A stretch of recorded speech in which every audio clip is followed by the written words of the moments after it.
पीड़ित है या जिसके मन में दर्द है कि हमारा दूसरा भाई जो पसमानदा है, गरीब है, भिश्ती है, लोहार है या कोई भी इस प्रकार के हैं जो गरीब है, जो आज भी मतलब किसी भी प्रकार से मजबूत नहीं हो पाए और वो आवास लेना चाहिए या फूड सिक्योरिटी जो होती है, मुफ्त का जो अनाज 80 करोड़ लोगों को जो घर घर अनाज देने की बात जो हो रही है, उसमें जो इंतज़ार करता है मेरा नाम लिखा जाए, मेरा नाम लिखा जाए, उसको दर्द है कि वक्त की संपत्ति का जब इतनी बड़ी संपत्ति है तो फिर हमको लाभ हमारे मजबूती के लिए क्यों नहीं किया जा रहा है। वो बोलेगा और ऐसे बोल रहे हैं, हमारे सामने भी बोल रहे हैं। मेरे सामने भी कई बहनें आई है, मुस्लिम बहनें, जिन्होंने खुल करके कहा कि साहब हाँ बिल्कुल आपने ये ठीक किया है, वो देखिए वो खा रहा है, वो अपनी भाषा में बोलते हैं, गाली गलौज भी निकाल देते हैं। वो इतना गुस्सा उनके मन में भी है। इसलिए मतलब जानकारी, जागरूकता जब बढ़ेगी, और जागरूकता के लिए देखिए हम अपना प्रयास कर रहे हैं, हम उस समाज के लोगों का भी और उनको भी और जागृत करने के लिए हम प्रयास कर रहे हैं। लेकिन जब तक ये चौथा स्तंभ लोकतंत्र का, ये चौथा स्तंभ जो मेरे सामने विराजमान है, यह सही बात, राजनीति निरपेक्ष बात जो सत्य है, वो बात जब तक नहीं जनता के सामने रखेगा तब तक जागृति नहीं होगी। हम नहीं कहते हमारा पक्ष लो, हम चाहते हैं न्याय करो, हम चाहते हैं सत्य असत्य पर और वो जनता के सामने रखो। ये मैं आपसे प्रार्थना करना चाहता हूँ। मैं आज हिंदुस्तान के एक प्रांत की मुख्यमंत्री संघीय ढांचे का विरोध कर रही है, इससे ज़्यादा निंदनीय क्या हो सकता है, यह विचार करने की बात है।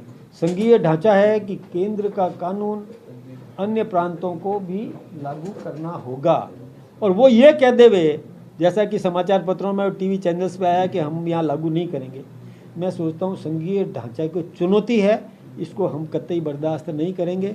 दूसरा, वहाँ पर जो हिंदुओं को परेशान किया जा रहा है, जो अपना घर बार छोड़ करके बाहर निकलना पड़ रहा है अपनी बहन बेटियों की इज्जत बचाने के लिए, ये भी बर्दाश्त नहीं किया जाएगा। और मुख्यमंत्री का दायित्व है कि वो वहाँ न्यायोचित व्यवस्था सुनिश्चित करे, अन्यथा फिर विचार तो करना ही पड़ेगा। अध्यक्ष जी, क्या हो चुका है? देखिए, नज़र रखे हुए हैं कि व्यवस्था ठीक हो जाए। बीएसएफ करेगी, और भी कोई फोर्स लगाना पड़ा वो भी व्यवस्था करेगी। जीवन सुरक्षा देना बहुत, प्रत्येक नागरिक को सुरक्षित जीवन जीना का अधिकार दिलाने का काम हमारा है। हम कह रहे हैं, हम उस आज जो 8 लाख एकड़ जो है उसमें हम लेना भी नहीं चाहते। हम ये चाहते हैं कानून का काम करें। आज मेरी संपत्ति है और ले ली, छीन ली, तो मैं न्याय नहीं प्राप्त कर सकता क्या?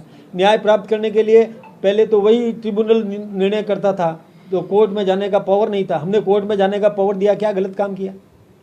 कोर्ट में जाएगा, कोर्ट फैसला करेगा, मेरी है तो मुझे मिलेगी, मेरी नहीं है तो जहाँ है वहीं रहेगी। सरकार तो इसमें हस्तक्षेप कर ही नहीं रही है ना, न प्रबंधन में हस्तक्षेप कर रही है, न छीनना चाहती है। हाँ, कानून का काम करेगा। गैर कानूनी तरीके से किसी को बता दिया कि यहाँ मेरे दादा ने नमाज पढ़ी थी और मैं भी पढ़ रहा था और ये क्या बात हो गई, तो वो तो ऐसे तो नहीं चल सकता। न्याय चलेगा। राजस्थान वक्फ बोर्ड जो है वो कांग्रेस सरकार कैसे अपना जो एक्ट है इसको इम्प्लीमेंट करेगी? एक बात मैं फिर निवेदन करूँ, वक्फ के प्रबंधन कमेटी में हमारा हस्तक्षेप नहीं है, उसी समाज को करना होगा। हम उसमें न्याय हो रहा है कि नहीं, इसकी निगरानी में हमने गैर मुस्लिम 2 लोगों को लिया है। उसमें का पॉइंट कर पाएंगे आप कमेटी के अंदर? कर रहा हूँ कि हम उसमें हस्तक्षेप नहीं कर रहे हैं, उसी वर्ग को करना है।